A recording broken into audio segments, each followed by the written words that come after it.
গুরুবাত মানে রেসালাত আর কেয়ামত, এই দুইটা গভীরভাবে সম্পর্কযুক্ত।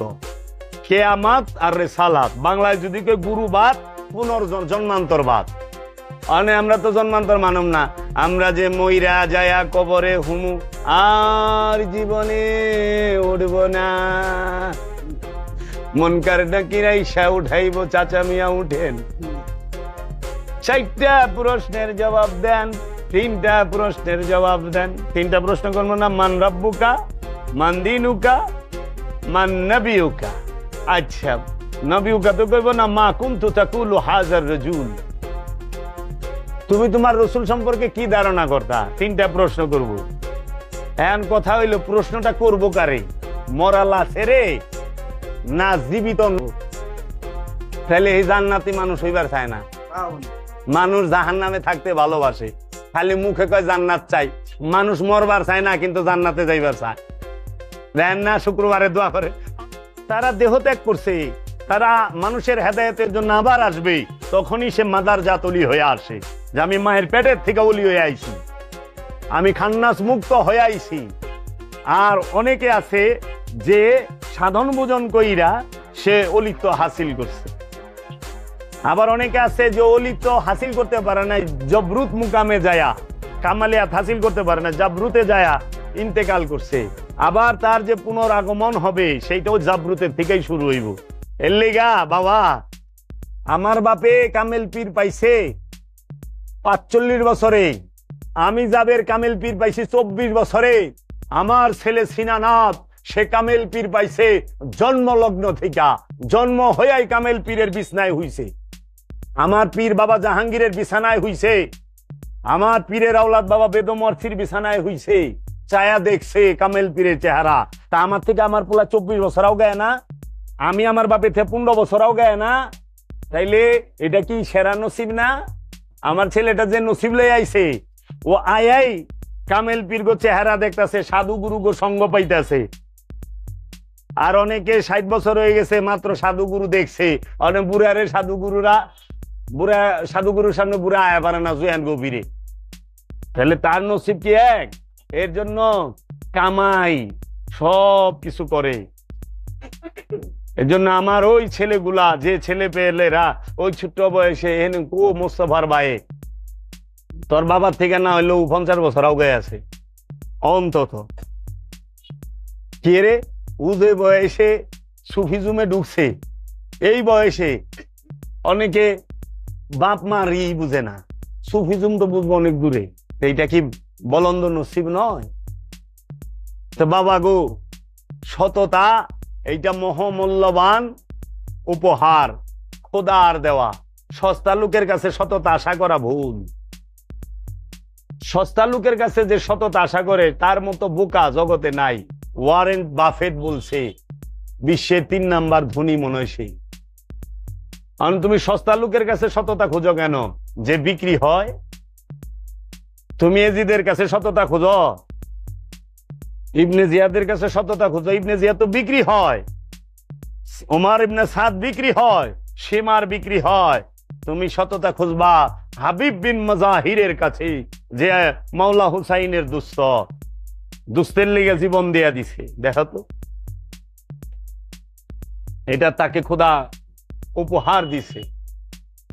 এই জন্য কিয়ামত এইটাকে বলা হয় পুনর্জন্মবাদ। কুরআনে গুরুবাদ মানে রেসালাত আর কেয়ামত, এই দুইটা গভীরভাবে সম্পর্কযুক্ত।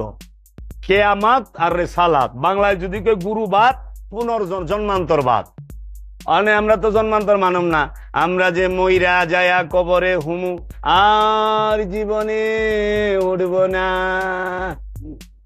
মনকার ডাকিরাই সা উঠাইব চাচা মিয়া উঠেন।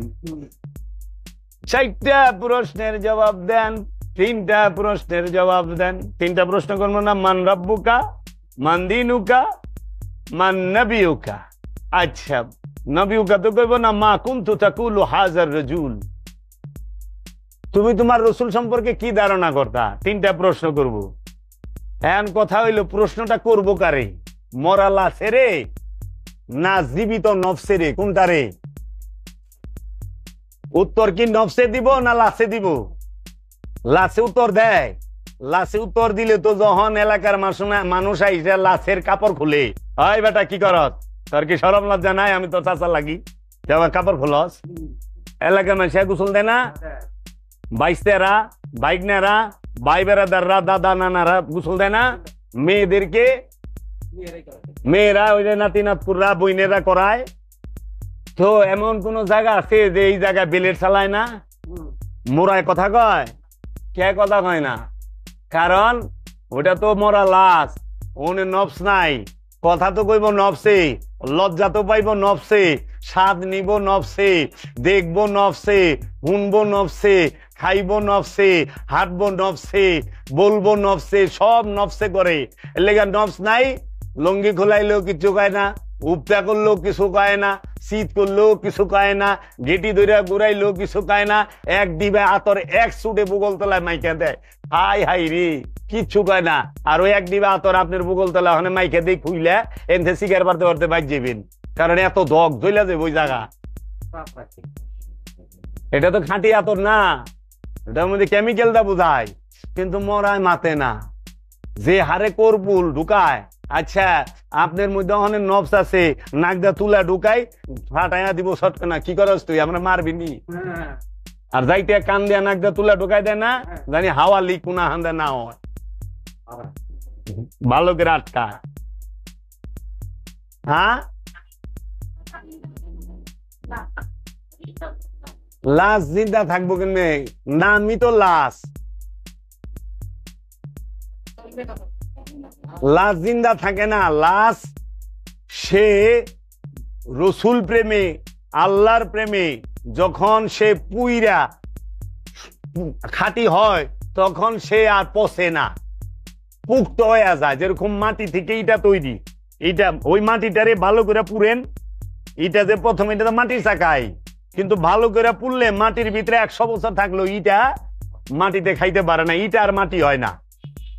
তাই বিলা ওইটার মধ্যে নফস নাই। এখন প্রশ্ন তো করবো নফসের, নফস যে কবরে ঢুকছে সেই কবরে সে মন কিন্ন কির যাইব নাকি? আর নফস কোন কবরে ঢুকে? মাটির গর্তে ঢুকে না দেহ কবরে ঢুকে? নফস থাকে কোথায়? ওই যে বাউল ফকিরা যখন গান গায় বাউলরা, তখন ওনারা প্রশ্ন করে, আমি ছিলাম কোথায়, এলাম কোথায়, আবার যাব কোথায়? উত্তর হইল সুজা, ছিলাও বাবা দেহের মধ্যে, আসো বাবা দেহের মধ্যে, যাইবাও বাবা দেহের ভিতরে, দেহ ছাড়া নফসে থাকার জায়গা না। এই দেহটাই হইল নফসের জীবন্ত কবর। আর ওই যে মাটির গাড়া 3.5 হাত, ওইটা হইল ওই দেহ, মরা দেহ, লাশের কবর। লাশের কবর হইল মাটির গর্ত, আর নফসের কবর হইল জীবন্ত দেহ। এর লেগা নফসের আযাব আল্লাহ যখন দেয় তখন এই দেহের মাধ্যমে দেয়। ক্যান্সার দিয়া দিছে, কবরের আযাব। পাইলস দিছে, কবরের আযাব। দাঁতের বিষ, কবরের আযাব। হাঁপানি, কবরের আযাব। ছোটখাটো সব ধরনের রোগী আযাব। প্রশ্ন করছিলাম, উত্তর দিলেন। উত্তর দিবেন নছিলেন অনেক কাটছে, কিন্তু জরুরি স্যার বাবা ঝাঁকির একটি সহজ পদ্ধতি নেয়।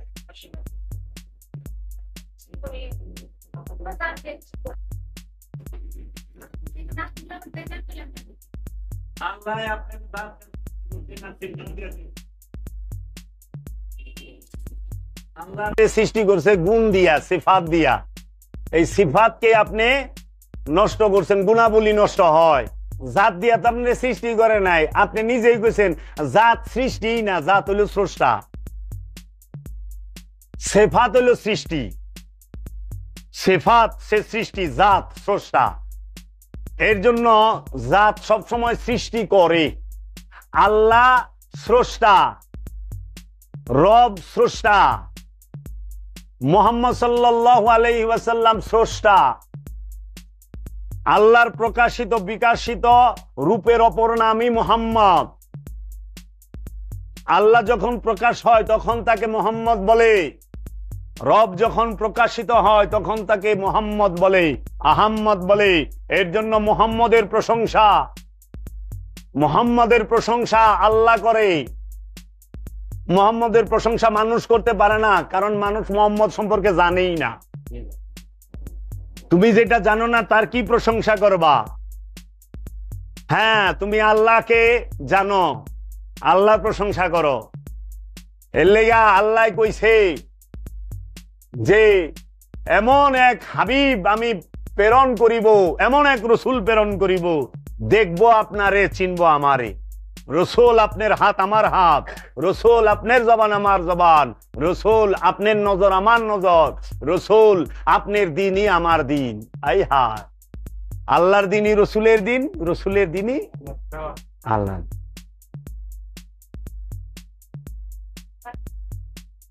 অবশ্যই তো ওলিয়ে কামেল কারা?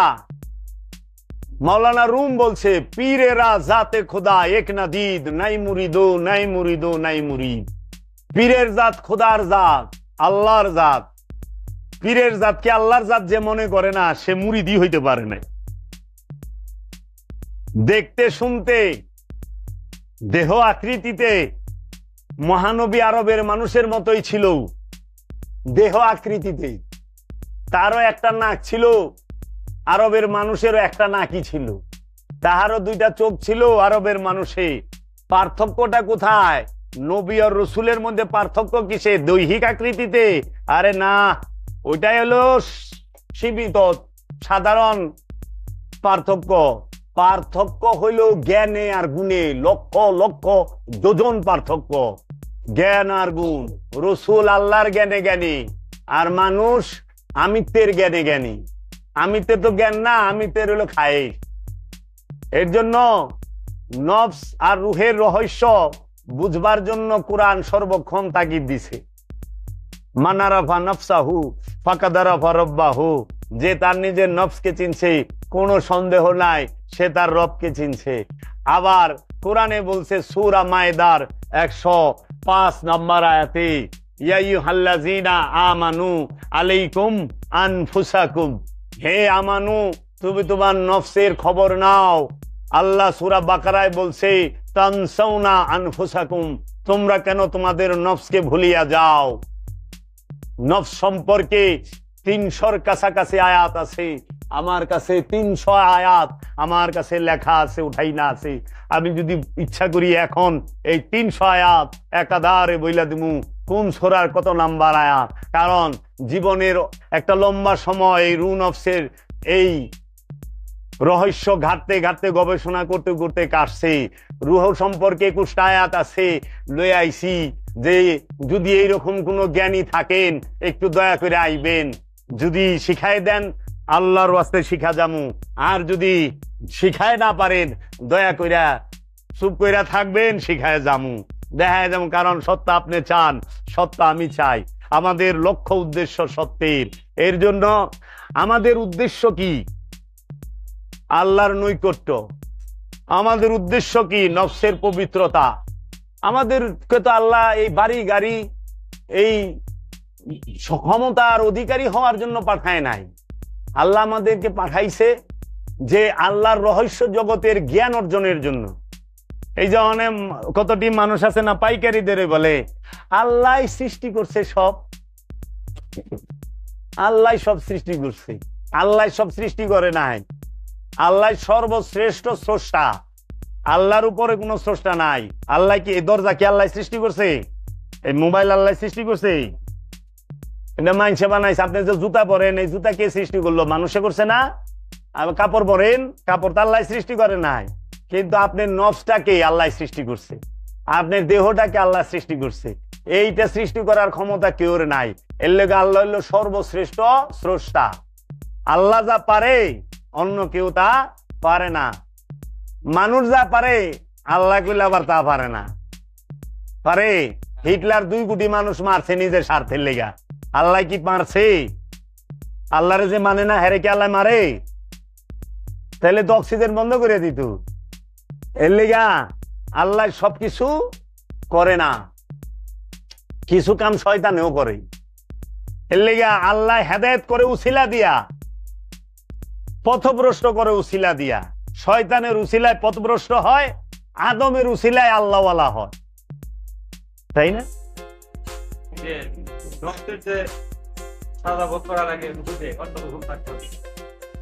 না, রুহ দেয় নফস সাজা ভোগ করবো কে? রুহ কি? এই যাইছেন পুনর্জন্ম, যেমন আমার নকশা অতীতে কয়বার গেছে। পুনর্জন্ম কার হয়? খান্নার কুকুর যে নকশা মানে সাবজেক্ট। হ্যাঁ, এর পুনর্জন্ম। পুনর্জন্ম হইল দেহের, আর পুনরুত্থান হইল নফসের। জনম আর উত্থান দুইটা গুলো এক বিষয় না। উত্থান তার হয় যে আছে, ওই যে কয় না আমরা সব নফস করলে একদিনে সৃষ্টি হয়েছি, তাই না? অনেক বড় কে দাদায়, তার ছোট কে বাবায়, তার ছোট আমি। এটা হলো দেহের দিকে, আসা যাওয়ার দিকে, আসার দিকে ছোট বড়, যাওয়ার মধ্যে ছোট বড় নাই। অনেক দাদার আগে নাতি মরা পারবো না, এটা গুলো নাই। কিন্তু দাদার আগে নাতি জন্মায় পারবো? এর লেগা আহার সিরিয়াল আছে, যাওনের সিরিয়াল নাই। আচ্ছা, তারপরে আবার দেখবেন যে এই নফস সে কখনোই একবার সৃষ্টি হয়, বারবার নফস সৃষ্টি হয় না। নফসের উন্নতি এবং অবনতি হয়। নফস উন্নতি সাধন করলে লাওয়ামা হয় আম্মারা, আম্মারা থেকে লাওয়ামা, লাওয়ামা থেকে মুতমাইন্না, মুলহেমা ওয়াহেদান। কিন্তু নফস নফসি, নফস যত ঊর্ধ্বে যাক, নফস কিন্তু রূহ হয় না। নফস আল্লাহময় হয়। যেরকম লোহা চুলার ভিতরে দিয়েছেন কামারের, ওরে হিট দিতে দিতে এমন গরম হইছে দেখতে মনে হয় যে আগুন হয়ে রয়েছে, কিন্তু গেলে লোহাই। ওরে বাইর করে রাখেন, দেবেন এক সময় ও ঠান্ডা হইলে ওর আগের রূপেই আইব। এর জন্য নফস নফসি, সে যত ঊর্ধ্বে যাক। এর জন্য নফসকে কি বলা হয়েছে? পাত্র। নফস সে আল্লাহর মধ্যে ফানা হইব, রবের মধ্যে ফানা হবে। এই জন্য ওই যে জাত আর সিফাতের রহস্য, ওয়াহেদার আহাদ, এক আল্লাহ, অগণিত কোটি কোটি মুমিন।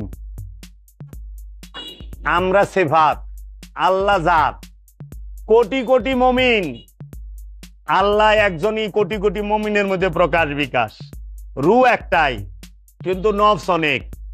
এই সকল পবিত্র নফসের মধ্যে এক রূপ প্রকাশ হয়ে রয়েছে। যেরকম বুঝার জন্য বলি, লক্ষ লক্ষ মোমবাতি, কিন্তু ওইটার মধ্যে আগুন কয়টা? মোমবাতি কতটি? ঠিক মুমিন এইরকম লক্ষ লক্ষ, কিন্তু রূহ একটাই মুমিনের মধ্যে প্রকাশ হয়ে রয়েছে। মানে যেই মোমবাতি আলো লয়ে বইরি, সেইটাই জ্বলন্ত প্রদীপ। এর লেগে একটা মোমবাতি থেকে যদি আপনি 1000 মোমবাতি ধরান, ওই যে মোমবাতি প্রথমে ধইরা ছিল, ওর কোনো আলো বাড়বেও না, কমবেও না, ওর নিববেও না, উভিরা জ্বলবেও না। এর জন্য হ্যাঁ, রূপ উৎকারের মূল শর্তই তো নফস পবিত্র হইতে হবে। মানে আপনি প্লেট পরিষ্কার না থাকলে কেউ খাওয়ান দিব? যে খাবার দিব, জি হ্যাঁ, আত্মাটাই রূহ। রুহের বাংলা কয় আর কি? আত্মা। এই যে কইতাছে আমি কি, হ্যাঁ নফস। নফসেই কইতাছে আমি কি। ওই যে কইতাছে না যে জীবনটা কি, বুঝলাম না। যে কইতাছে হ্যাঁ জীবন। এই জীবনের নিকটে রূহ আছে বীজ রূপে। যেরকম আমাদের প্রত্যেকের দেহের মধ্যে যৌবন আছে না? হ্যাঁ, কি রূপে আছে? গোপন রূপে না? ভরপুর যৌবন, যৌনতা ভরপুর উঠা রয়েছে। বুঝতে দেই কই রে? না, যৌনতা হলে উত্তেজনাকে বলে। যৌবনের উত্তেজিত রূপটাকেই যৌনতা বলে, যৌন শক্তি বলে। তো যৌবনের মধ্যে যৌনতা যখন প্রকাশ ঘটে, তখন কি আমরা কেউ বুঝতে দেই? কেউ বুঝবার দেয়? বুঝারই কাজে না। ইমুন আলা বলা সাইজা থাকি, বাজা মাছটা উল্টা খাই পারে না। এইটা হলো গোপন, গোপনেরও গোপন রাইখা দিছে। ঠিক সব স্থানে যেগুলা সূক্ষ্ম থেকেও সূক্ষ্ম সেগুলোর গোপন করে রাখছে। প্রেম গোপন, যে যারে প্রাণ দিয়া মহব্বত করে হ্যাঁ তার সামনে প্রকাশই করে না, বিরোধিতা করে, আমি তোরে ভালোবাসি না যা। আর যে নাকি মনে করেন মতলবালা হ্যাঁ খালি সামনে আইবার কব আমি তোমাকে সারা বাঁচবো না। দেখেন না সুর সুরটা জামাই আছে না কত, বাইরা কাম করে আইছে বউর সামনে কে সাধু সন্তোষালী, একদম কিচ্ছু বুঝে না। আসলে না, হইল প্রেমে চরম প্রেম যার মধ্যে থাকে হ্যাঁ সব সময় অভিমানে বয়ে থাকে, রাগে না, অভিমান। আমার অভিমান ভাঙ্গাও দেখে জাগতিকের মধ্যেও যে যারে সবচেয়ে বেশি ভালোবাসে সে খালি অভিমান করে, পান থেকে চুল খসলেই অভিমান, হ্যাঁ কেউর সামনে যায় পারবো না, এর সহ্যই হয় না, আমি যাবে না, হারানোর ভয় থাকে। এইটা হইল অনুরাগ, প্রেমের গভীর রূপ থাকে। এই জন্য ওই রকম ভক্তরা সব সময় চায় যে আমার পীরের কোনো মুরিদ না হোক, আমি একা থাকুম। হ্যাঁ, এলে শয়তান কি চাইছে, কেউ আল্লাহর জানি না হয়, ও একা আল্লাহর হইব। ওর দুঃখটা লেহেনে আল্লাহ তুমি আমার থাকবা, আমি তোমার আর কেউ রইতে দিব না। ওইটাও প্রেমের একটা রূপ। বা গো শয়তান হইবার গেলেও যোগ্যতা লাগে, ফার্স্ট ক্লাস কথা কোনই যাইব না। তাই রবি ঠাকুর বলছেন, আমি জেনে শুনে বিষ করেছি যে পান, প্রাণেরও বিনিময়ে সপেছি যে প্রাণ।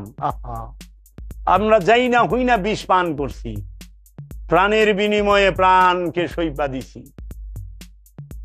আমার জীবনেরও একটা জীবন আছে, এই জীবনের জীবন আমার স্রষ্টা, এর লেগা স্রষ্টার মধ্যে জীবনটাকে উৎসর্গ করার লাগে। ওই জীবন পাওয়ানোর লেগা, এটা হইলো ক্ষণিকের জীবন, অনন্তকালের জীবন পাওয়ার জন্য ক্ষণিকের জীবনকে উৎসর্গ করার লাগে ওই জীবনের কাছে। এর লেগে দেখেন না, যারা প্রেম করে তারা নিজের ইচ্ছাটাকে উৎসর্গ করে তার প্রেমের ইচ্ছার কাছে। মানে ওইটা বাচ্চা হোক আর বউ হোক অথবা জামাই হোক, হইতে পারে বাচ্চা যা চায় বাপ মা আশেক হয়ে যায়, বাচ্চা মাসুক হয়ে যায়, কান্তা সেইটার লেগে ওইটাই আইনা দেয়।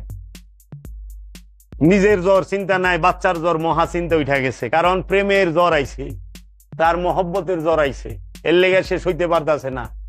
বাচ্চার কষ্ট দেখলে মা বাপ সয়ে পারে না, কেন মহব্বত কষ্ট করতেছে, তার প্রেম কষ্ট পাইব, সেইটা বরদাস্ত, নিজে কষ্ট সইব। এর লেগে আশেক মাসুক মুরিদ রে গাই লাইলে মুরিদ অভিমান করে না, রাগ করে না, যখন গুরু রেগালি দেয় তখন আর শেষ হইয়া পারে না, কেন তার প্রেমে রেগালি দিছে। এর জন্য কারো ভালোবাসাকে অবজ্ঞা করেন না। আমার হিয়ার মাঝে লুকিয়েছিলে, দেখতে আমি পাইনি ওগো, দেখতে আমি পাইনি। আমার হিয়ার মধ্যেই তো হ্যাঁ লুকায় রয়েছে। সহজ কথা সহজে কইলে মানুষ বুঝতে পারে না। রবীন্দ্রনাথ ঠাকুর রে তার শিষ্যরা কইছিল, গুরুজি এত কঠিন করিয়া কথা বলেন, বুঝিতে পারি না, একটু সহজ করিয়া বলিবেন। তখন রবি ঠাকুর কইছিল, সহজ কথা বলতে আমায় কহজে, সহজ কথা যায় না বলা সহজে। সহজ কথাটাই সহজে কখন যায় না।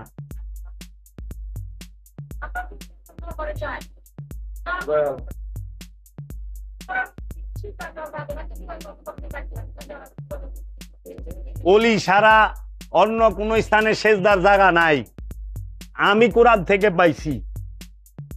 যদি আমারে কেউ দেখাইতে পারে যে আল্লাহ সারা কোরআনে বলছে এক জায়গায় যে তুমি মাটিতে সেজদা দাও, সঙ্গে সঙ্গে আমি মাটিতেই সেজদা দেবো, সারা জীবন মাটিতেই সেজদা দিতে থাকুন। আল্লাহ যদি কোরআনে কোথাও বইলা থাকে তুমি জায়নামাজে সেজদা দাও, পাটির মধ্যে সেজদা দাও, তাইলে আমরা মাটিতে পাটিতে জায়নামাজে সেজদা দিমু, কার্পেটে সেজদা দিমু। আল্লাহ তো মাটিতে পাটিতে জায়নামাজে কার্পেটে সেজদা দিবার কয় নাই। আল্লাহ কইছে আদমকে সেজদা করো, আল্লাহ কইছে নবীরে সেজদা করো, ইউসুফ নবীরে, ইউসুফ নবীর বাবা ইয়াকুব নবী সেজদা করছে। কোরআনে সূরা ইউসুফের 100 নম্বর আয়াত হইলা দেখেন, ইউসুফ নবীর বড় 11 ভাই এবং তার গর্ভধারিণী মা সহ ইয়াকুব নবী সহ ইউসুফ নবীকে উচ্চ আসনে বসাইয়া সেজদা করলো। ওয়ারাফা আবওয়াইহি খাররুল্লাহু সুজদান।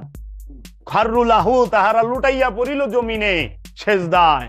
তাহলে নবী নবীরে সেজদা করলো, রসুল রসুলের সেজদা করলো, পিতা ছেলেরে সেজদা করলো, মাতা ছেলেরে সেজদা করলো। আমরা জানি মার পায়ের নিচে সন্তানের বেহেশত। এই মাইদি পুলারে সেজদা করছে। এটা কি মানুষকে সেজদা করছে? কখনোই না। মানুষকে সেজদা করা হারাম। মানুষ তো সকলে, আপনারাও। আমি কি আপনাকে সেজদা করছি? কোটি টাকা দিলে করুম না। এর জন্য আমার এক মৌলানা সাহেব ধরছে, হুজুর একটা কথা আছে আপনার লগে, কি আপনি মানুষকে সেজদা করেন? আমি তাইনি কেরাগুলো। এই যে দেখলাম আপনি পীরের সেজদা করলেন। হ্যাঁ, কথা তো ঠিক কইছেন, কিন্তু মানুষ আপনি না, না গরু ছাগল আপনি? না, মানুষ। 1 কোটি টাকা দেন দিয়ে একটা সেজদা দেয়নি আপনারে? আপনি স্থাবর স্থাবর সব লেখা দেন, দেন একটা সেজদা দেয়া পারেন না আমার জাবেরে দেয়া?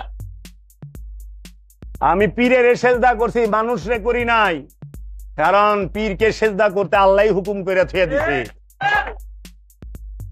মানুষকে সেজদা করা হারাম, নফসকে সেজদা করা হারাম। নফসকে সেজদা করলে গরুকে সেজদা করার লাগবো, মহিষকে সেজদা করার লাগবো, পশু পাখিরে সেজদা করার লাগবো। কারণ সবার মধ্যে নফস আছে। সেজদা করতে হয় যে নফসের মধ্যে আল্লাহ রূহ ফুঁকে দেয়। আল্লাহ বলছে আমি রূহ ফুঁকার সাথে সাথে সেজদা করবা। আদমের মধ্যে আল্লাহ রূহ ফুঁকছে, সঙ্গে সঙ্গে সেজদার হুকুম। উসজুদুল আদামা, সবাই হে ফেরেশতারা আদমকে সেজদা করো। সবাই সেজদা করছে, খালি কুলুষিত জিন জিন করে নাই। সেই জিনটার নাম হইল আজাজিল। এর জন্য আবার দেখবেন জাদুগিরেরা মুসা নবীর এবং মুসা এবং হারুন নবীর পায়ে লুটাইয়া পড়লো ফেরাউনের দরবারে। কোরআন বলতেছে তাহারা সেজদায় লুটাইয়া পড়িল মুসা এবং হারুনের পায়ে এবং বলল আমানতু বিল্লাহি রব্বে হারুন ওয়া মুসা, আমরা ঈমান আনলাম হারুন এবং মুসার রবের উপরে। কেন কইল না আমাদের রবের উপরে? মুসার রবে, হারুনের রব আর ওই জাদুগির রব তাইলে আলাদা? এরকম সূক্ষ্ম দর্শন নিয়ে। এর জন্য কোরআনের মূল বিষয় কেউ গবেষণা করে নাই। এরা খালি ওই যে ফাজাইল, মাসাইল, ফাজিলাত, এই দোয়া পড়বেন 80 বছরের গুনাহ মাফ হইব। গুনাহ মাফ দেয় কি করুম? নফসের লগে গুনার ফ্যাক্টরি বহায় রাখছি। শয়তান হলো গুনার ফ্যাক্টরি, যেন থেকে গুনাহ পয়দা হয়। কারণ শয়তান যদি নফসের লগে থাকে, গুনাহ জীবনে মাফ হইতো? আজকে গুনাহ যেটি মাফ করছেন, কালকে আবার নতুন গুনাহ করবেন আবেদ আলী চাচার মতো। চাচায় কত জায়গায় নামাজ পড়ছে না, সাগরের পারে, মসজিদের মধ্যে, বাসের মধ্যে, লাস্টে আসমানেও গেছে গা, বিমানের মধ্যে নামাজ পড়তে আছে। কি ফাঁকা মুসলমানরা! এই নামাজ পাপ থেকে বিরত রাখলো না তারে। চাচাই বুঝলোই না যে 20 মাইল দূরে গেলে খরচ বিষয়টা অর্ধেক হয়ে যায়, আর 100 মাইল দূরে গেলে তারও বেশি থাকেই না 3 দিন পর্যন্ত। আর উনি আসমানে গেছে, তার বড় নামাজ পড়বার লইছে বিমানে। চিন্তা করছেন আজান শুনলো কেমনি? আসমানে তার কেউ আজান দেয় নাই। এর লিগে বড় ঝামেলা না বুঝা ইবাদত করলে। তাই আমার জান শরীফ শাহ সুরেশ্বরী বাবা বলছেন, নূরে হকে হক আছে, হক চিনো আগে, পারো যদি আবাদত করো শেষ ভাগে, না চিনিয়া আবাদত করিবে কাহার, ভূতের বন্দিগি হবে, হবে না খোদার। মুর্শেদ হাসরে গতি খলিফা নবীর, শত নবী সাথী নহে কিন্তু নিজ পীর। তব জন্য তুমি যদি খোদা বলে ডাকিবে হাজার, না শুনিবে খোদা তাহা হাদিসে প্রচার। পারো যদি পীর মুখে বোলাও কেবল, ডাকে ডাকে ডাক পাবে বৃথা যাবে না। কারণ আমার ডাক আল্লাহ কেন শুনবে না? একটা কারণে, আমি শয়তান যুক্ত নফস। আর পীরের ডাক আল্লাহ কেন শুনবে? কারণ শয়তান মুক্ত নফস। এর জন্য আল্লাহ কইছে সূরা মুমিনের 60 নম্বর আয়াতে, ওয়াকালা রাব্বুকুম উদুনি আস্তাজিব লাকুম, তোমরা আমাকে একা ডাকো, আমি সঙ্গে সঙ্গে তোমাদেরকে জবাব দেব। শর্ত একা ডাকতে হবে। সেই একা হইল কি? নফস খান্নাস থেকে মুক্ত হয়ে একা ডাকবে। এই বউগুলা পান বেটা বেটি খেদাইয়া খিল লাগাইয়া বাইতে একার কথা আল্লাহ কয় নাই, মসজিদে একার কথা কয় নাই, ভিতরের একার কথা কইছে। এই মনের ভিতরে শয়তান আছে, এই নফসের মধ্যে শয়তান আছে। এই শয়তান খেদাইলে সে পবিত্র মানুষ। মা মেয়ের আল্লাহর ওলি হয়, মেয়েরা আল্লাহর আব্দুহু পর্যায়ের ওলি হয়, মেয়েরা আমানু হয়, মেয়েরা মুমিন হয়। কেরা কইছে? আম্বিয়া কারে কয় জানেন? নবী, নবীর এক বচন। নবী মানে হইল গায়েবের খবর দেনেওয়ালা, গায়েব জাননেওয়ালা, হিডেন নলেজ যার আছে। আর নবীর বহু বচন হইল আম্বিয়া। সব নবীরে একত্রেতে যখন আল্লাহ ডাকছে তখন আম্বিয়া বইলা ডাকছে। হ্যাঁ, আর রসুল এক বচন, রসুলের বহু বচন হলো মুরসালিন, ইমামুল মুরসালিন, খাতামান নবিয়িন। বুঝছেন? ইমামুল নবীন কয় না, ইমামুল মুরসালিন কইছে। রসুল হচ্ছে সমস্ত রসুলদের ইমাম, এর জন্য ইমামুল মুরসালিন। নবীর বহু বচন আম্বিয়া, রসুলের বহু বচন মুরসালিন। আর ওলি এইটা হইল সকল নবুয়তের দরজা বন্ধ, রিসালাতের দরজা খোলা। নর এবং নারীর মধ্যে ওলি হবে, কিন্তু নারীদের মধ্যে কেউ নবী হয় নাই, নারীদের মধ্যে রসুল হয় না, ওলি হয়। ওলি আর রসুলের বিষয় ভিন্ন। রসুল রিসালাতের দায়িত্ব পালন করবে, রসুল হেদায়েতের দায়িত্ব পালন করবে, রসুল দ্বীনের শিক্ষা দেবে, রসুল নফসের পবিত্রতার শিক্ষা দেবে, রসুল আয়াত তিলাওয়াত করে শোনাবে, রসুল কেতাবের জ্ঞান দান করবে, রসুল হিকমত দান করবে, রসুল অপবিত্র জিনিসকে হালাল কইরা দিব, হারাম কইরা দিব, আর পবিত্র জিনিসকে হালাল কইরা দিব। বুঝছেন? এগুলো রসুলের দায়িত্ব। এর জন্য মেয়েরা ওলি হয়, কিন্তু মুরিদ করা পারে না, পীর হয় না। ওলি হবে, মেয়েরা পীর হয় না। পীর ওলি হ্যাঁ হ্যাঁ গুরু মা হবে। কেন গুরু হয় না? এর পিছনেও কারণ আছে। অনেক মনে করেন খুব সুন্দর মেয়ে ওলি হইলো, অনেক ফক করে তো দেয় হের কাছেই মুড়ি দিব,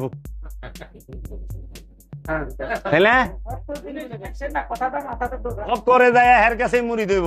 এই যে এরকম আইসে বাবা আপনার ফাওটা টিপি, তাহলে ফক করে দেয় আপনার ফাওটা আমি টিপা দিই। এর লেগা নারীরা সর্বমর্যাদায় গেছে ইসলামে। দেখেন রহমত যায় কার দরজায় খাড়ায় থাকছে? কোন দিহি? রহমত কে? জগতের মহানবী রাহমাতুল লিল আলামিন না? সৃষ্টি জগতে, স্রষ্টার জগতে কোন জায়গায় যা রাহমাতুল লিল আলামিন দাঁড়ায় থাকছে বলেন তো? মা ফাতেমার ঘরের দরজায়, তাই না? মা ফাতেমার ঘরের দরজায় সিদরাতুল মুনতাহায় যায় আল্লাহর হাবিব খাড়ায় নাই, লামাকামে যায় আল্লাহর হাবিব দাঁড়ায় থাকে নাই, মা ফাতেমার দরজার সামনে আল্লাহর হাবিব দাঁড়ায় থাকছে। মা ফাতেমা যখন আসছে, মা ফাতেমা ঘরে ঢুকলে আল্লাহর হাবিব দাঁড়ায় গেছে। আমার মা এসে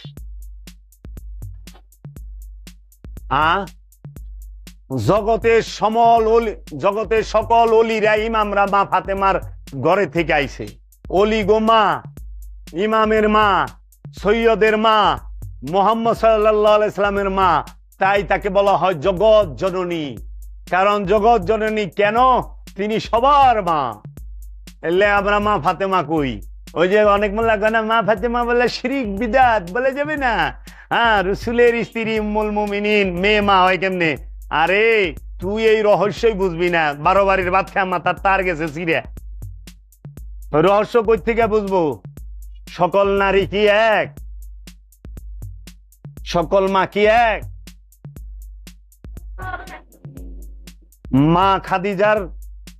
মা খাদিজার মর্যাদা আর জগতে অন্য কোন নারীর মর্যাদা কি সমান? মা খাদিজা রসুলকে যে রূপে দেখছে জগতে কোন নারী দেখছে ওই রূপে? মা খাদিজা যে কুরবানি করছে রসুলের জন্য জগতে কেউ করছে? জাজিরাতুল আরবের সেরা দুনি তার সব সম্পদ মহানবীরে দান করে দিছে। 4 ডিসিম 5 ডিসিম জায়গা না, জাজিরাতুল আরবের সেরা দুনি রসুলরে দান করছে। জগতে এত বড় দান দ্বিতীয় কেউ করে নাই। এত বড় দানব পৃথিবীতে 1 নম্বর দানবীর কে? মা খাদিজাতুল কুবরা। পৃথিবীর মধ্যে মহানবীকে কুমার রূপে কে পাইছে? মা খাদিজা। যে মহানবী কুমার ছিল, তাহলে মা খাদিজার মর্যাদা কয়?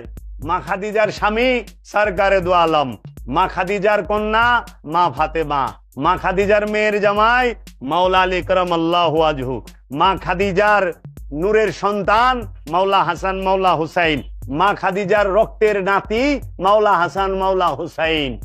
মা খাদিজারে দেখছেন কত মর্যাদা মা খাদিজার। মা খাদিজার ঘরের থেকে গাউসে পাক আব্দুল কাদের জিলানী আইছে, মা খাদিজার ঘরের থেকে খাজা মঈনুদ্দিন চিশতি আজমিরি আইছে, মা খাদিজার ঘরের থেকে বাহাউদ্দিন নকশবন্দি আইছে। পৃথিবীর সকল ওলিয়ে কামেলরা সবাই মা খাদিজার ঘরে থেকে আসছে, মা খাদিজার বংশ এরা। হিসাব আছে? কোন মৌলবী মুন্সি মা খাদিজার ঘর থেকে আহে নাই, হিন্দার ঘরে থেকে আইছে। বুঝছো বাবা? ওলি আহে মা খাদিজার ঘর থেকে, মা ফাতেমার ঘরের থেকে। আর মোল্লা ওহাবি আহে কার ঘরের থেকে? হিন্দার ঘরের থেকে। ওহাবির জন্ম হিন্দার ঘরের থেকে, আর অলির জন্ম, অলির আগমন মা খাদিজার ঘর থেকে। তাই সেই মা খাদিজা। তো আমার মার কথা আমি তো গুমু, আপনার মার কথা আপনি কইবেন না? যার যার মার কথা হ্যাঁ কইব। তো জাগো মা হিন্দা, হেরা হিন্দার পেছাল পারবো, আর যার মা খাদিজা আছে খাদিজা মার পেছাল পারবো না। আমার মা তো ফাতেমা, আমার মা মা খাদিজা, আমার মা মা মরিয়ম, আমার মা মা আসিয়া, এরা মা হাজেরা, সবাই আমার পূজনীয়। তাদের পায়ের নিচে আমার জান্নাত। কোন মায়ের পায়ের নিচে জান্নাত? যিনি জগৎ জননী, তার পায়ের নিচে জান্নাত। বুঝছো গো? আগে জানো, হৃদয়েরও বন্ধু তুমি, জগৎ বন্ধু তুমি, হৃদয়ের স্বামী। একটা হইল তোমার, এটা জগৎ স্বামী, সেই স্বামী হইল রসুল। প্রত্যেকটা রসুল জগতের স্বামী। এর লেগে স্বামী দুই প্রকার, একটা হলো দেহের স্বামী, আর একটা হলো হৃদয়ের স্বামী। আমার হৃদয়ের স্বামী আমার পীর বাবা জাহাঙ্গীর। আর আপনার দেহের স্বামী হলো আপনার জামাই, যে মহারানা দিয়ে আপনার বিবাহ করছে, তালাকও দিয়ে দেয়া পারে, তাই না? 3 কথায় বিয়া, 3 কথায় তালাক। ওইটা হলো দেহের স্বামী। হৃদয়ের স্বামী হইল গুরু। এজন্য ছেলে মেয়ে উভয়ের হৃদয়ের স্বামী আপন পীর, আপন রসুল। তা আমাদের সকলের হৃদয়ের স্বামীকে মহানবী, আমাদের সকলের হৃদয়ের স্বামীকে মাওলা আলী, আমাদের সকলের হৃদয়ের স্বামীকে মাওলা হাসান মাওলা হুসাইন, আমাদের সকলের হৃদয়ের স্বামীকে গাউসে পাক আব্দুল কাদের জিলানী, আমাদের সকলের হৃদয়ের স্বামীকে খাজা মঈনুদ্দিন চিশতি আজমেরি। এরা সকল ওলি আল্লাহরা, নবী রাসূলরা আমাদের হৃদয়ের স্বামী। হৃদয় থেকে আমরা তাদের সম্মান করি, ইজ্জত করি, তাদের গুণগান করি।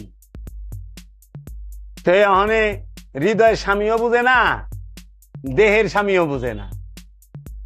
আমি আমার মুর্শিদের লগে প্রেম করি, আমার মুর্শিদ তার মেয়ে না। আমার মুর্শিদ আমার থেকে বয়সে না হলো 50 বছর, 40 বছরের বড়, তাই না? তখন 40 বছরের বড় যে, তার লগে আমি প্রেম করতেছি। প্রেম মানে তো দৈহিক মিলন না, যৌনতা না। প্রেম তো ঐশ্বরিক। এর জন্য প্রেম করা যায় সমলিঙ্গের সবার সাথে। কি পুরুষের সাথে প্রেম করতে হয়? পুরুষকে জানেন? যে ওলিয়ে কামেল, যে রসুল, সে পুরুষ। পুরুষ মানে খান্নাস মুক্ত নফস। এই পুরুষকেই কোরআনের ভাষায় রসুল বলে। আর আমরা যারা আছি, আমাদেরকে কোরআনের ভাষায় নর আর নারী বলছি। জাকারা ওয়া উনসা, যে বলছে না, ওয়া জাকারা ওয়া উনসা। জাকারা মানে নর, উনসা মানে নারী। এই জন্য আমরা হইল নর আর নারী।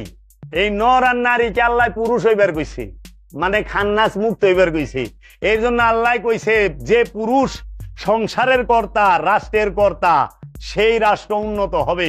মানে খান্নাস মুক্ত একটা ব্যক্তি যদি একটা সংসারের লিডার হয়, একটা সংসারের কর্তা হয়, একটা দেশের মূল হয়, ওই দেশ এমনি উন্নত হবে। এর লেগা মহানবী আরব রে কত উন্নত স্তরে লয়ে গেছিল অল্প সময়ে, কারণ তার কর্তা ছিল পুরুষ, নারী না। নারী মানে বন্ধন যুক্ত। ওই যে কন্যা নারী জাহান্নামী, এই নারী আপনারা না। এইটা হইলো এই নর নারীর মধ্যে, জাগো মধ্যে শয়তান যুক্ত আছে, এরাই নারী। এই নারী জাহান্নামী, শয়তান যুক্ত নফসি জাহান্নামী। ওখানে ওই যে মৌলবী সাহেবরে দেখেন না, রাজ্জাক বিনি সুপ কয় নারী মানে জাহান্নামী, নারী মানে। আশ্চর্যের বিষয়, এই বেটা তো নারী আর পুরুষের পার্থক্যই বুঝে না। যে লোভ করে হ্যাঁ নারী। নারী মানে বন্ধন, পুরুষ মানে মুক্তি। পুরুষ 1, নারী হইল 2। 2 এর অবস্থানকে নারী বলে। নারী হইল বস্তু মোহের প্রতীক, বুঝছেন? কে বুঝাইবো? হেরা এইসব এই যে যেরকম এই পচা দেহটালে জান্নাতে যাইবো, দেখা খোকা দেখালে হুরের সামনে খারাই আইছি, আমি আপনি কেরা, আমি জান্নাতি। ওরে বাবা রে বাবা, হুরি দৌড়দা বলাই দিব। এই তবে এই বেকা কুকা আমার না না আরতে এক এক ফালাইতে সময় লাগে, এরকম এরকম কাব্বার লইছে। তা আমি কই তুমি যদি ভাইব্রেশন মুডে জান্নাতে যাও, হুর যদি 70টা আহে, তবে আল্লাহ এই কি পাঠাইছে আমার কপালে, সব সময় ভাইব্রেশন মুডে রইছে, কাব্বার লইছে। তো তুমি এই হলে যাইবে নি জান্নাতে?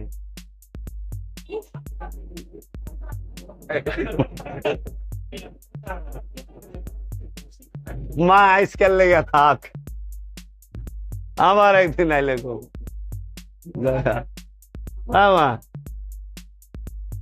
ভালো লাগছে বা, সব কিছু হইলো ভালোবাসা। মা সবার উপরে মানুষত্ব, তাহার উপর নাই। কি ছায়াবাজি পুতুল রূপে বানায়া মানুষ, যেমনে নাচাও তেমনে নাচি, পুতুলের কি দোষ। এই যে দুনিয়া কিসেরও লাগিয়া, কত যত্নে গড়ায় আছেন সাই। তুমি হাকিম হইয়া হুকুম করো, পুলিশ হইয়া ধরো, সর্প হইয়া দংশন করো, উজা হইয়া যারো। তুমি বাঁচাও তুমি মারো, তুমি খাওয়াইলে আমি খাই। তুমি স্বর্গ তুমি নরক, তুমি স্বর্গ তুমি নরক। তারপরে এটা জানি কি, তুমি ভালো মন্দ, তুমি ফুল তুমি ফল, তুমি তাতে গন্ধ। বাহ বাহ বাহ, সহজ সরল ভাষায় কয়ে থিছে, তুমি যেমনে নাচাও তেমনে নাচি, পুতুলের কি দোষ। আল্লাহ কইছে আমার ইচ্ছা, ইউতি মাইয়া সাউ, আমার খুশি, আমি যাকে খুশি তাকে দিমু, আমি যারে খুশি। এর জন্য আমাকে আল্লাহর ইচ্ছায় চলা ফরজ। আল্লাহর ইচ্ছায়, আল্লাহর আশ্রয়ে থাকার নাম জান্নাত, আমিত্বের আশ্রয়ে থাকার নাম জাহান্নাম। যে নিজের ইচ্ছায় চলে সেই জাহান্নামী, যে আল্লাহর ইচ্ছা রসুলের ইচ্ছায় চলে সে জান্নাতি। এর জন্য আজকে এই বাড়িতে আইসি আজাদের এখানে, আজাদ যা খাওয়াইবো তাই তো খামু। আমি ওখানে আজাদের আশ্রয় না, আজাদ যেহেনে শোয়াইবো হুনেই তো হুমু। আজাদ আমার এই খাটে বইবার দিব না, কইব ওই নিচে বহেন, ও নেই বইতে হইব। আজাদ আমারে ভালো মন্দ খাওয়াইবো না, পান্তা খাওয়াবো, ওইটাই খাইতে হইব। কারণ আমি এর আশ্রয়ে আয়া পড়ছি, আমি মেহমান, আমি তো এই বাড়ির কর্তা না, মেহমান। এর জন্য মেহমান যার বাড়িতে যায় সে যেভাবে রাখবো ওইভাবেই থাকতে হবে। এর জন্য মেহমানরে সবাই চাই একটু যত্ন করতে। এইটা সুন্নতে রব্বুল আলামিন, সুন্নতে রাসূলুল্লাহ, এটা রসুলের সুন্নত পালন করে, রবের সুন্নত। এর জন্য জান্নাতীরা হইল আল্লাহর মেহমান। এই জন্য আল্লাহ জান্নাতি গো একটু ভালো মন্দ খাওয়াইবার চায়, একটু ভালো সেবা যত্ন দিবার চায়। দুনিয়াতে আল্লাহ কইছে যে খবরদার বিয়া শাদী করলে সাবধানে করিস, এরে এরে করবি না। জান্নাতে দেখেন বিয়ার কোনো সিস্টেমই নাই। আছে জান্নাতে বিয়ার সিস্টেম আছে, জান্নাতে নামাজ আছে, রোজা আছে। কেন নাই? কারণ জান্নাতির লগে শয়তান নাই, এর লেগা নামাজ রোজা জান্নাতির লেগা নাই। আর জান্নাতি যেই পর্যন্ত না আমু ওই পর্যন্ত তো শয়তান আছে, এর লেগা নামাজ রোজা হজ যাকাত কুরবানি সব আছে। এবং একটা বৃত্তের মধ্যে থাকতে হবে, সীমানা আছে। জান্নাতির কোনো সীমানা নাই। এর লেগা জান্নাতি রেশমি কাপড় পইরা, হাতে বালা পরবে, কানে দুল পরবে, স্বর্ণের খাটে এইভাবে হেলান্দা বইটা থাকবো, আঙ্গুর আয়া দৌড়বা খাইবো। হ্যাঁ, কত আরাম। আড্ডা ধরনের কি যত্ন আল্লাহ করবো। তাহলে এই জান্নাতি মানুষ হইবার চায় না। মানুষ জাহান্নামে থাকতে ভালোবাসে, খালি মুখে কয় জান্নাত চাই। মানুষ মরবার চায় না, কিন্তু জান্নাতে যাইবার চায়। দেখেন না, শুক্রবারে দোয়া করে, আল্লাহ আমাদেরকে জান্নাত দিয়া দাও, আল্লাহ আমাদেরকে হায়াতে তৈয়বা দাও, হায়াত দারাজ করে দাও। এই মিয়া, জান্নাতও যাইবার চান, আবার আল্লাহর কাছে হায়াতও চান, এটা কোন ধরনের পাগলামি? অক্ষণে কইবেন আল্লাহ আমাকে মরণ দাও, সাথে সাথে আমাকে জান্নাত দাও। আমরা এই মুহূর্তে মরে যাইতে চাই, তুমি আমাকে লয়ে যাও জান্নাতে দিয়া দাও। তুই মরবিও না, আবার জান্নাতে যাইবার চাস, পাগলামি করো। জান্নাতে যাইবার হইলে মরণ লাগবো, মরণ ছাড়া জান্নাতে যাই পারবেন না।